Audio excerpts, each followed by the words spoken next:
Thank you so much for attending my presentation about why Miraidon is God, and first we need to talk about its traits. Violet's signature secondary has a stat line worthy of restricted status, being strong pretty much everywhere.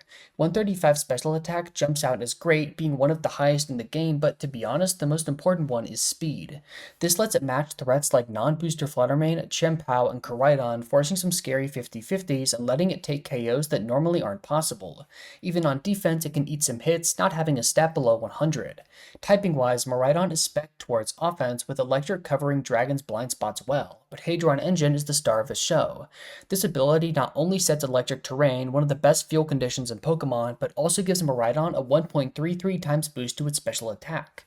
Seems like a perfectly balanced ability to me, definitely not a sign of increasing power creep. Miraidon is thus known as a modifier monster, getting a ton of additional boosts tacked onto its already great attacking stats. Let's take Electro Drift, the 100 base power move. Coming off of 135 special attack, that's already a ton of damage no matter what. Stab gives that a 1.5 times boost, pretty standard stuff. Then one of Miraidon's favorite items is the Choice Specs, boosting special attack by another 1.5 times.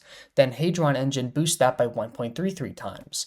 Oh, and of course, since we're clicking an electric move that gets stronger in electric terrain, which it sets up in case you forgot, just tack on a 1.3 times boost to the end.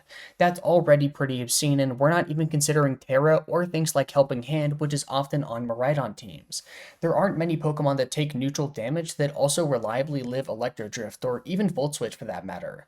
Lunala generally can, depending on Terra, Helping Hand, and the EV spread. Assault Vest and Cineroar live specs Electro Drift barely, but nothing more. Calyrex Ice is a roll for most sets. Even Resists have to be scared. Koraidon dies to Helping Hand Electro Drift, Ogerpon Hearthflame dies to Helping Hand Electro Drift, Whimsicott can just die to regular Electro Drift, the list goes on. And for the record, Volt Switch also has crazy calcs. They're less eye-popping than Electro Drift, but when your pivot move is also one of the most powerful moves in the game, you're doing a lot of things right. Of course, Miraidon isn't just God because of how powerful it is. This thing also blesses its fellow Pokemon with some actually insane boosts. Iron Hands is already fucking broken, being a ball of stats that both deals and takes a bunch of damage. With a Quark Drive boost to its attack, it becomes one of the best physical damage dealers around, with its low kicks and terrain boosted wild charges just OHKOing a bunch of relevant targets. Quark Drive in general loves Miraidon as you can pair a bunch of stuff with it. Iron Bundle becomes the fastest thing in the game, slowing opponents down with Icy Wind and clicking powerful freeze dries. Iron Treads can run either the Choice Band or the Life Orb to become a powerful fast attacker that has a unique Steel Ground typing. Iron Leaves and Iron Crown are both psychic type attackers that hold valuable niches against Miraidon's checks. Other electric types in general also benefit heavily, like Raging Bolt. One fun pairing is to run Koraidon and Miraidon on the same team, giving the Giraffe a photosynthesis boosted, terrain boosted Thunderclap that acts as a priority nuke.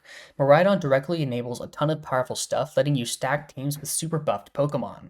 To absolutely nobody's surprise, Miraidon has been one of the best Pokemon in VGC since its introduction. Arubega Miraidon is the best team that's been built in Gen 9, and for good reason. It has everything. Whimsicott and Farigiraf provide speed control, the former letting Miraidon outspeed everything, and the latter giving Iron Hands room to tear stuff apart.